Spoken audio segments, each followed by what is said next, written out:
Hello, welcome back. So here we are, Evolve Beyond Limits Academy. We are on technically module 3. And as I've been recording these, this word module feels so constricting to me. So we're going to change it. Can you change it in the just right in the middle? Yes, there are no rules. Okay. We got to stop pretending like there's rules. This is now activation 3. Welcome to activation 3 of Evolve Beyond Limits Academy. And today we're going to talk about fear. So the last couple of activations have been all about taking responsibility for your life. And it has been, what are the things that are going to stop you? Right? Fear is another one. For most people, they don't end up living the life that they truly want or they truly desire or the life that they deserve to live because of fear. And fear is a tricky son of a bitch. I'm going to tell you that right now. It is powerful. It is powerful only because of the power that we have given it. But for most people, it has the power to completely stop them in their tracks. It has the power to stop them from living out their destiny if you don't understand it. Here's the thing about fear. You can't get rid of it. We are meant to have a fear response. It's a good thing when it's in the right context. But for the most part, it's not in the right context. And even when you say that people are fearless, it's not that they live without fear. It is that they move forward despite the fear. Everyone has fear. But the people that are out there living the life that you want to live, that are showing others the way, who are giving people permission slips to live these grand lives and do the things that other people say you can't, they're just moving forward regardless of the fear that pops up. They've learned how to understand it, how to notice it, how to thank it, how to love it, how to have gratitude for it. And then they move forward. So we want to be able to recognize and understand fear so that you can face that fear. And in order to face it, you have to know how it's going to show up in your life. So understand that I don't say remove fear, because again, it's not going anywhere. You can't get rid of it. And if you try to pretend like it's not there, it will just get bigger. It will grow. The more that you don't look it in the face, it gets bigger. That's what fear does. It expands if you refuse to see it because it's trying to show you something. And often it's not what you think. So fear is like the ultimate shapeshifter. Just when you think you have fear figured out, it finds a way back to you. So fear is not something that you can outrun. It's something that you must face head on and embrace what it is trying to teach you rather than fight it. So today we're going to spend some time understanding fear, learning how to recognize how it shows up for you in your life right now, and how you can start to shift that relationship with fear.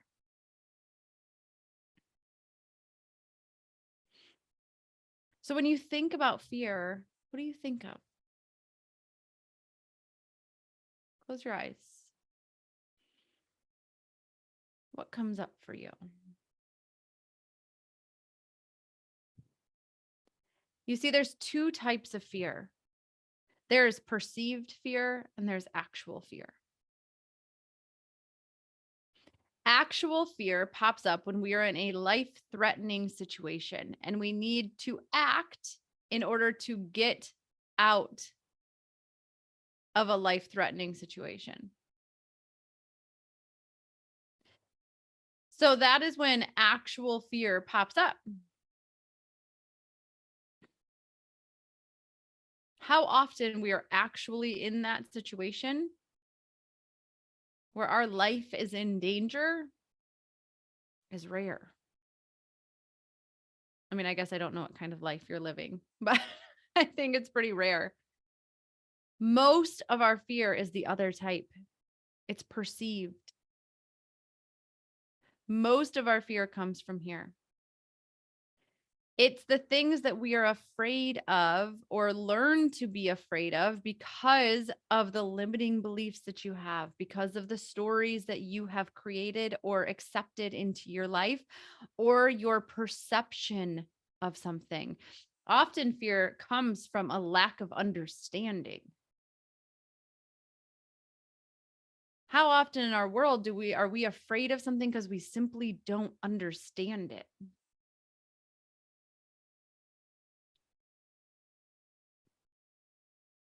Right? When we react to fear, it has power over us. Remember in the last activation, we talked about the difference between reaction and response, or maybe that was the first activation.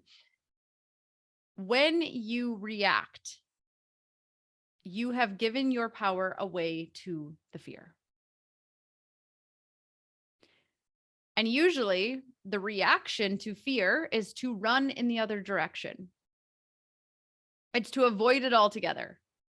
It's to get as far away from whatever it is that's bringing on the fear as you possibly can.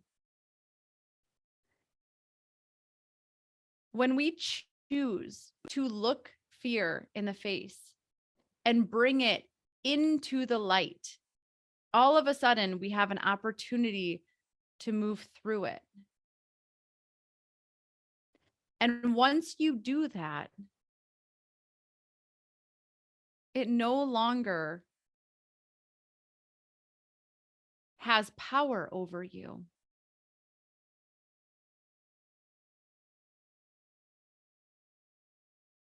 Wherever the fear is coming from, it no longer has power over you.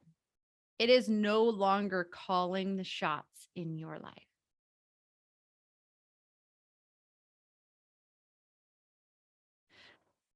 So, what are all the ways in which fear is showing up for you?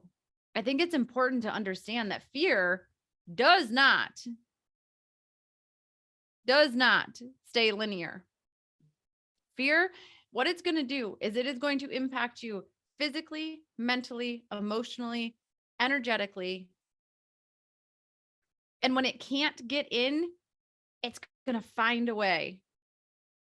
It's going to grab on to the most real thing in your life. And it's going to plant itself there. And it's going to use that to keep you comfortable and safe. Safe. Okay. So if you have a lot of insecurities and a lot of fear around your finances, then guess what the first thing fear is going to grab onto? You may find yourself saying very often, I can't afford it. I can't do that. I can't buy that. You can't. Or you're not willing. And the second you go to try to take a step outside of that, fear is going to come back and it's going to grab on and it's going to say, oh, no, no, no.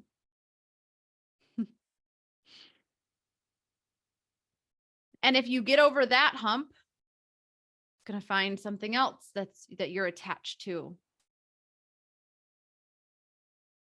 And it's going to grab onto that and it's going to bring that to the forefront. And now it's going to utilize that to try to keep you small, to keep you stuck.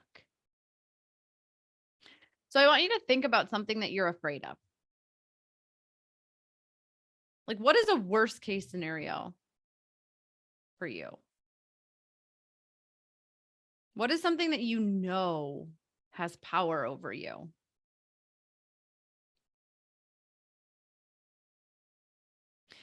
Fear can show up in a lot of ways. Think about what makes you anxious. What keeps you up at night? What do you worry about constantly? What do you find yourself trying to control in your life?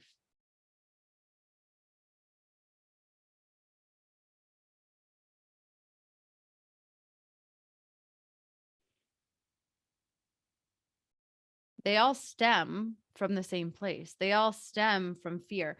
Now, where those roots lie is something we dig into in rewilding because there's a really in-depth study of yourself that has to happen here. But you can this is the beginning. Start to bring it to the surface. And these are really good indicators that there's fear around something. And then I want you to think about your physical reaction to fear. What happens physically when we fall into a fear space?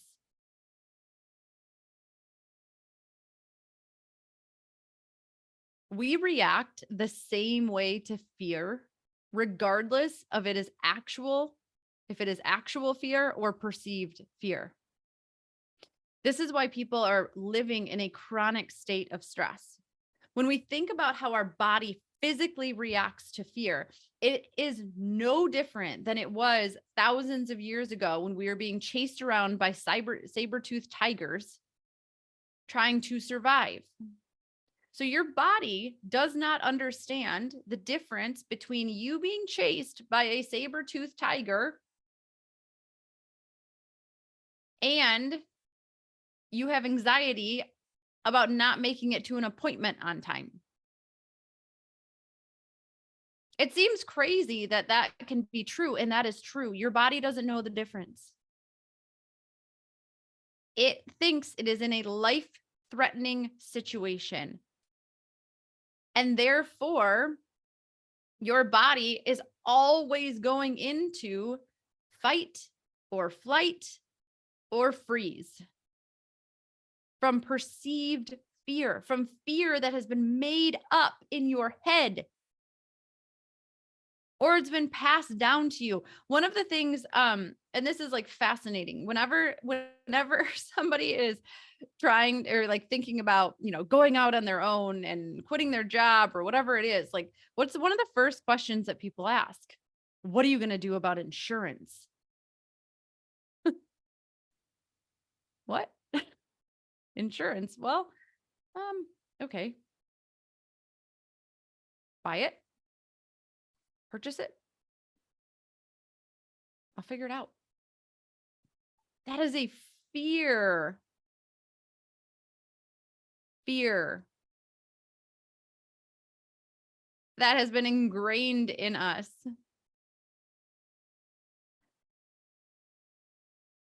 How about retirement? You have to save money for retirement or else you're not going to have any money.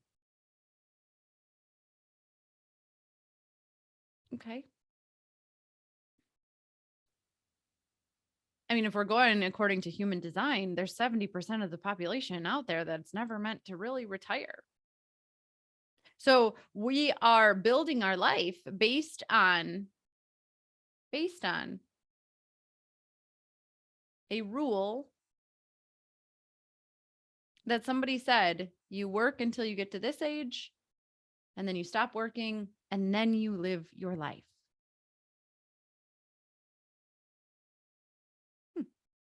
Interesting. But don't think about living your life first and not saving your money till retirement because that is scary. That goes against everything we've been taught. But going back to the physical reaction, Your body, your heart rate increases, your respiratory rate, how your breathing is impacted increases. You notice that most people walk around breathing very shallow. Notice your breath pattern. We're meant to breathe all the way into our bellies and all the way out. That's what we're meant to breathe. But because most of us are walking around in chronic straight state of stress, shallow breath, blood pressure increases, putting strain on your heart. When your body is under stress, it is going to start to shut down things that are not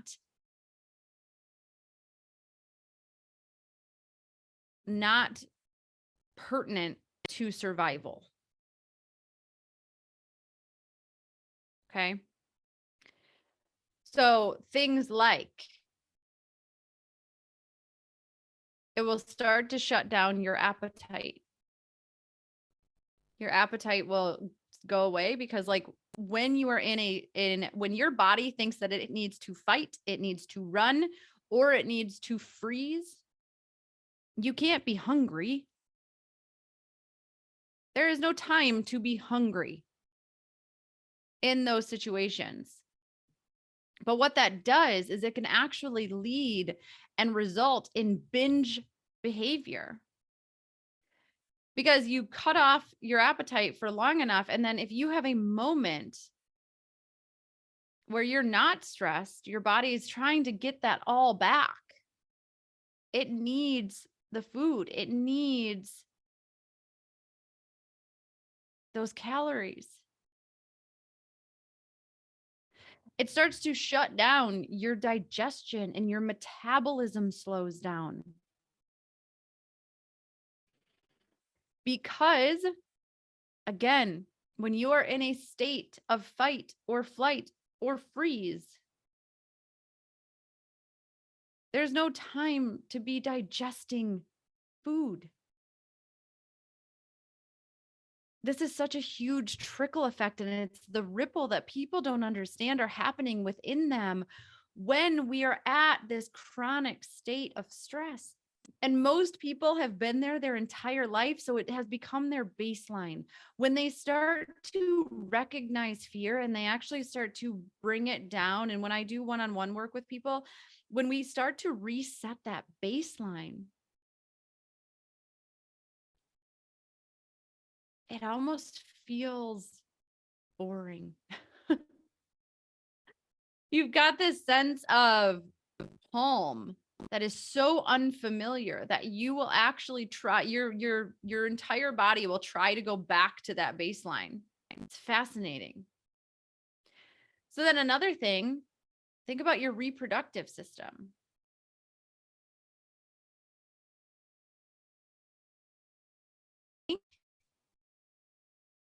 You probably are under significantly too much stress that is being caused by these underlying fears within you.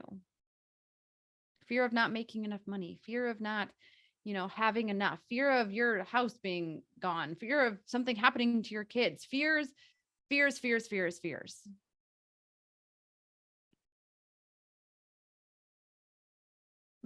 what happens is your body is smart. Your body is so smart. Your body never lies. I know we've been taught the opposite, but your body never lies. It knows what it needs and it's always trying to communicate it to you. And if you have no sex drive, it's because your body is like, I can barely survive over here. Therefore, do not put a baby in here. Do not create more stress because I'm barely hanging on.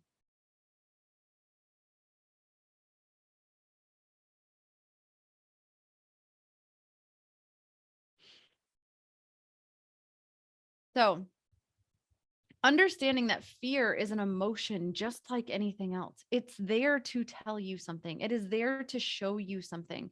You have to learn how to decipher the difference between whether fear is trying to warn you of something, like this soul directed fear, like it's a warning, like a gut feeling deep within you that something isn't right? Or is it your ego trying to keep you comfortable? And it plays mind games in this with these very creative stories that keep you from moving forward, even though there's no actual threat. So think about, am I in physical danger if I move forward with this? Without creating some insane story as to why that might be. If you're not, what is the big deal? Why are we so scared? And ask yourself that.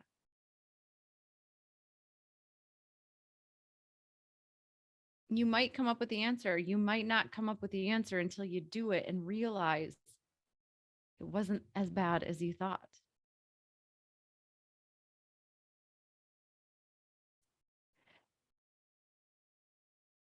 Fear oftentimes it pops up because it's not rational. Fear is not rational. It is like fear of being rejected. It's fear of not being accepted. It's fear of not being loved. Our fears go back to very, very simple and profound things.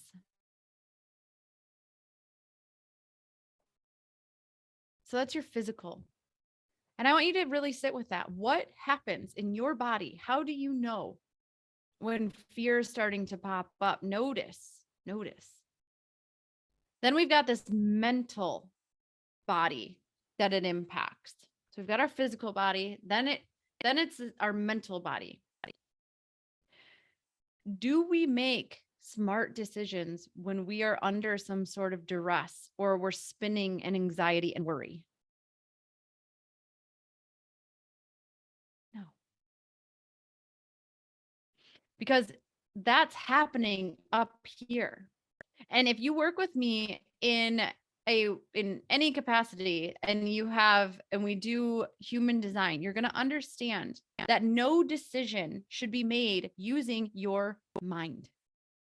Because your mind is a terrible decision maker. It makes everything bigger than it is. It will always go to worst case scenario. It will spiral you in to worst case scenario. And it also is only directing from information from your past.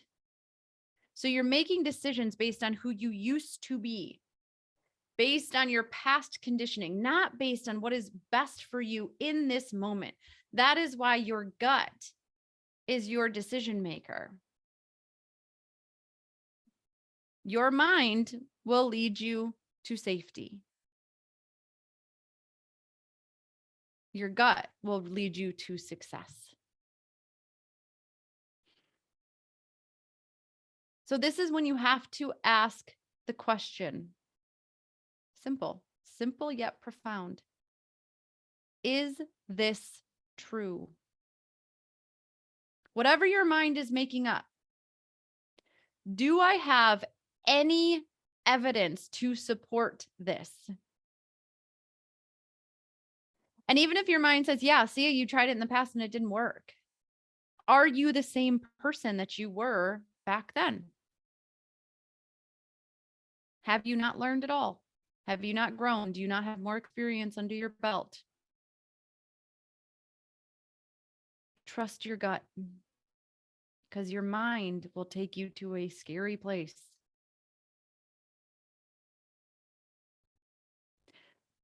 Then we've got our emotional body. So we've moved physical body feels it, mental body feels it. Now you get into your emotional body.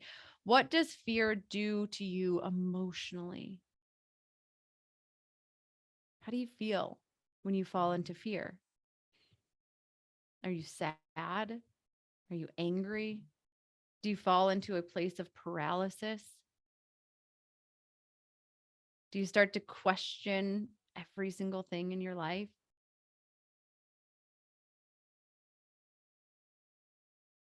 Again, fear is an emotion. So, what happens? A lot of times when people feel fear, they get angry. When they're afraid that you're going to take something from them that they're attached to, they get angry, get upset. It might fall into a really deep depression when the fear has become too much.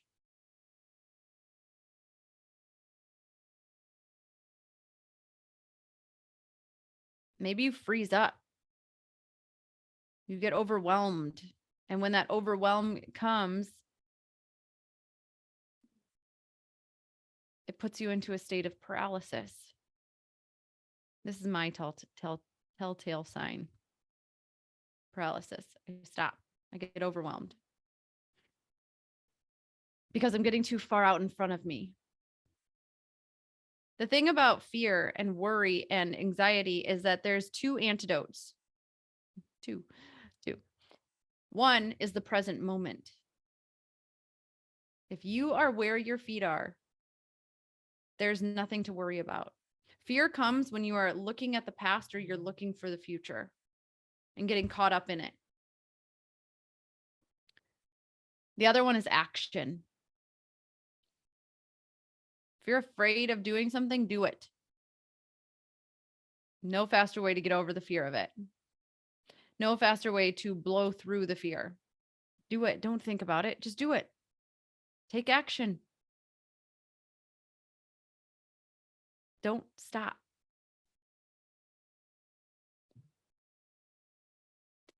And then we've got this energetic body. And this is the deepest level of fear. And really, when we get to this energetic body, it's all about trust.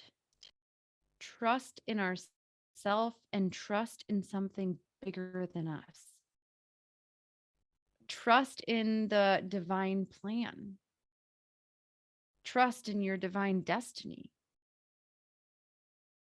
Why do you think it's not going to work out?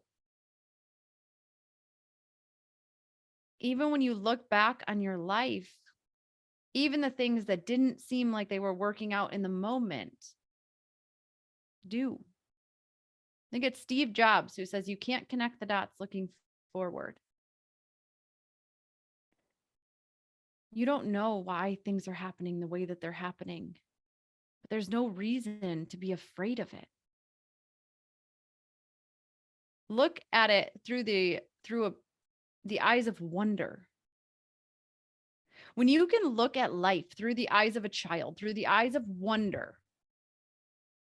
I wonder why this is happening.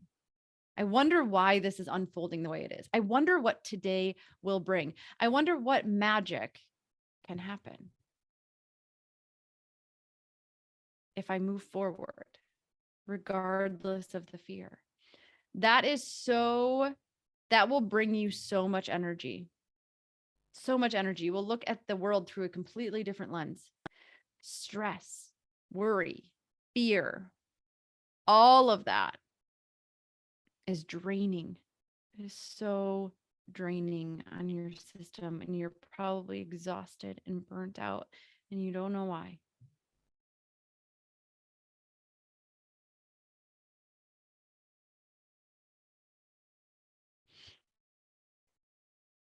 So when it comes to fear, how is it showing up in your life? That's what I want you to take a look at. How is it showing up in your life what are all the ways that it presents itself? Because as you start to bring them into the light, they can no longer hide. And I'm going to give you some journal prompts and different things to be able to recognize where this fear is coming from. And then just start to notice. Start to notice. Because fear is, and we're going to talk about the difference between scarcity and abundance. But scarcity is rooted in fear and it pushes away abundance. So if you are trying to create more abundance in your life, we need to look at the fear and how it's showing up and all the ways in which it's showing up so that you can start to recognize it and then you can start to move through it. Okay. And there we are, activation 3. Until next time, allow this to fully sink into your soul, sink into your bones. Complete the journal prompts, do the meditation, see what pops up for you. Allow this to be a moment of discovery, a moment of what was once hidden is no longer hidden from you. And I will see you in activation 4.